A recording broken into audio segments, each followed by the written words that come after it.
Homem-Aranha, dirigido por Sam Raimi em 2002. O jovem nerd Peter Parker, ele é picado por uma aranha radioativa que lhe concede grandes poderes. Após uma tragédia familiar, ele resolve usar seus poderes, se tornando o Homem-Aranha. O Homem-Aranha, com certeza, é o melhor personagem da Marvel, porque ele se aproxima do cotidiano de um ser humano normal e vive dilemas bem semelhantes do que acontece no mundo real de qualquer pessoa.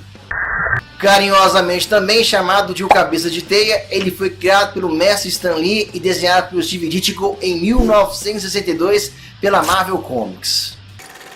Peter Parker, ele já é um jovem com inteligência acima da média. Ele foi criado pelos seus tios desde criança após a morte de seus pais. Depois de ser picado por uma aranha geneticamente modificada, ele recebeu vários poderes como, por exemplo, super agilidade, super força, capacidade de subir paredes e também o famoso sentido da aranha, que ajuda ele a prever os perigos que vão acontecer. Para quem conhece as histórias em quadrinhos, sabe que o Peter Parker ele desenvolveu um dispositivo chamado lançador de teia. A capacidade dele mandar teias não existe. Aqui no filme eles criaram a teia orgânica, uma coisa que eu discordei bastante, mas diz o diretor que quando foi fazer esse filme, ele queria facilitar o roteiro, para não ficar assim tão enfadonho.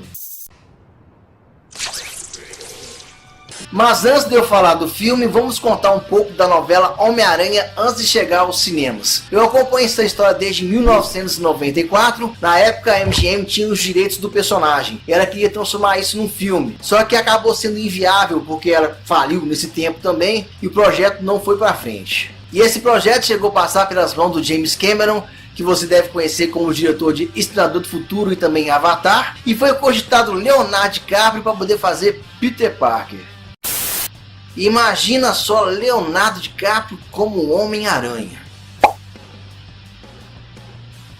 Depois disso, a Sony ela adquiriu os direitos do Homem-Aranha e esse projeto foi parar nas mãos do Sam Raimi. Esse sim, começou a fazer as coisas darem muito certo, porque o controle criativo que ele teve foi fundamental para tudo isso acontecer. Ele já tinha vindo do excelente Darkman, Vingança Sem Rosto, e por aí já deu para ter uma base boa do que ia acontecer.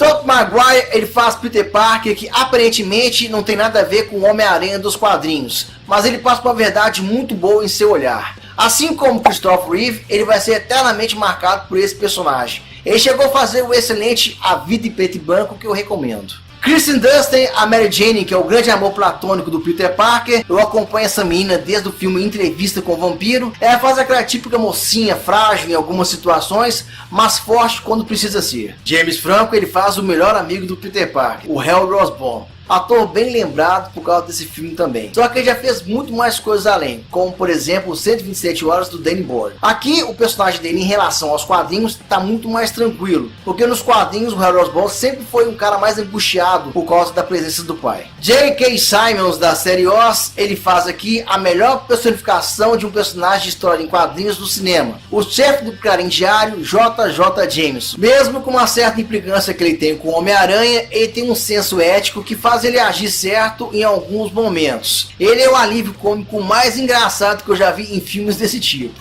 Willem Dafoe, que vocês devem conhecer do horrível A Última Tentação de Cristo e do ótimo Platoon, ele faz Norman Osborn, que é o vilão tradicional que todo herói precisa nesse filme. Apesar da máscara que lembra muito um vilão de Power Rangers, ele tá muito bem aqui como Duende Verde. Será que só eu que acho que esse visual aqui teria sido bem melhor? O Homem-Aranha ele conta com fotografia bem saturada e boas cenas de ação e um CGI razoável que não compromete. E também a maior facilidade de identificação de seus personagens em suas motivações. O Homem-Aranha, assim como o X-Men também, ele abriu o porteiro para filme de super-heróis que tinha sido esquecido por causa do decepcionante Batman e Robin. É por causa desse filme que hoje o gênero super-heróis está surpreendendo a cada dia mais. Então, para mim, o Homem-Aranha é espetacular. Com uma boa história de origem, bem adaptada, que apesar de algumas mudanças, ela estabelece muito bem o grande recomeço para filme de super-heróis. Nota 9.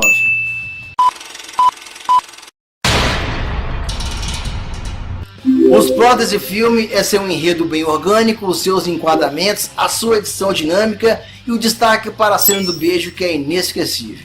Os contras que eu tenho desse filme é a sua referência desnecessária a outros super-heróis e também a falta dos lançadores de teias.